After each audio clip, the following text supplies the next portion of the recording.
Hey everyone, Andy Craig here. It's been a while since I've come on and talked a little bit and shared some thoughts, but I wanted to go ahead and share some thoughts here because it's been a while.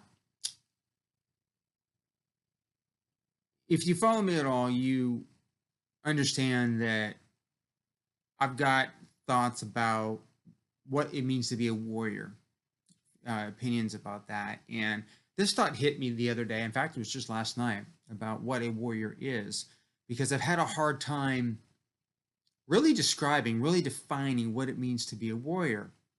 I know what it means in my heart, but it wasn't something that I could really articulate very well. And I wanted to share what that means from my perspective here. There's a book that I read years ago, and it's one of a couple books. So I'm just going to take some thoughts here and put them out here. Where, from the male perspective here, we've got some objectives that we're looking at in life. The first one is we've got a battle that we're looking to fight. Secondly, we've got a beauty we're looking to rescue. And thirdly, we have an adventure that we want to live. So battle to fight, a beauty to rescue, and a adventure to live. And I resonate very deeply with that. And quite honestly, I think any man worth his weight in salt is looking for that one. And I use those words by design because in our culture, at least here in the U.S., I can't speak for the rest of the world, but here in the U.S., in my viewpoint, we have far too many what I call male genders walking around. To me, there's a difference between being a male gender, having the physical attributes of a male, versus being a man. A man is looking for a battle. What is a battle? What is a warrior? A warrior is looking for a battle to fight.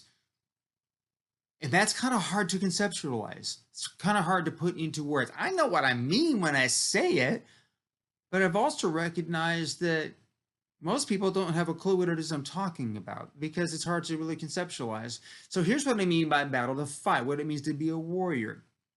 First and foremost, it means you're battling for your family. As a man, you're battling for your wife. If you're single, then you're looking for that beauty that you want to spend your life with. And lest I have any kind of mistaking whatever going on here, I'm talking from a biblical perspective here, where every man is looking for his wife in the world. Now, if you're called to be single, then so be it. You're called to be single. What I'm talking about is those men that are looking for a beauty to rescue. And that is a very accurate term. And I know we're living in a culture that's got toxic femininity and potentially toxic masculinity and all this other stuff where women don't need to be rescued. Phony baloney. Phony baloney. That is the female heart. That female heart is looking for that warrior to come and capture her heart so she can go on and live that adventure with you.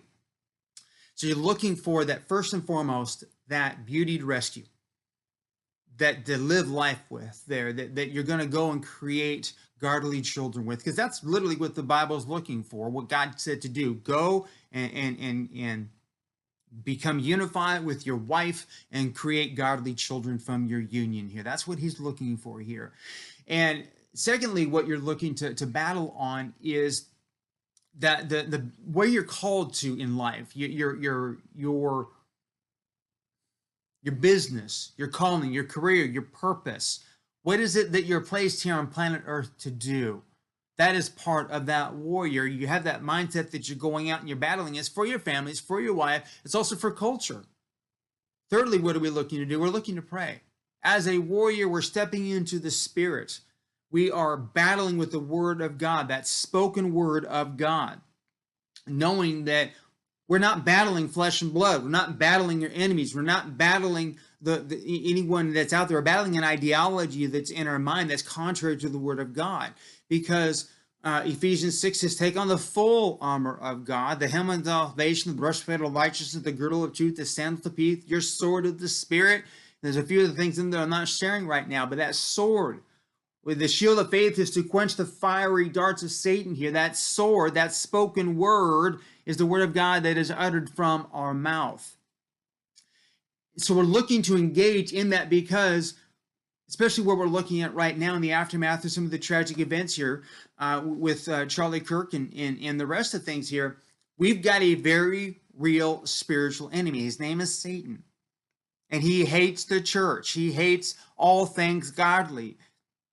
And we're battling against him and his influence here in this realm. So when we're going into battle, we are battling this ideology of that Satan's trying to get here in this planet. So from a warrior mindset, we've got things to do. We got to get our mind right. We got to take appropriate actions. And we got to be able to step forward in that spirit of unity with our fellow believers, so we're unified in the spirit, so that we can take action in the natural here. Because we do have a very real battle to fight in the spirit and cut off that access here in the earth realm. So there's a whole lot more that I want to share, but I think I'll cut this off right here, and we'll see where it goes here. But I'm going to do a few videos here to help describe what it means here on this warrior fashion here. And I'm hoping that you guys, my words may not be accurate, might not be as close to what it is that I want them to be, but I'm hoping you're catching the spirit of this here, because this is really what this is about, is catching the spirit and getting together a band of men that are looking to do life together with their family and really unify and move forward in that spirit of unity and take on the battles that we engage in on a daily basis. That's what this is about. So Andy Craig here. Have a great rest of your day, and I look forward to the next sharing.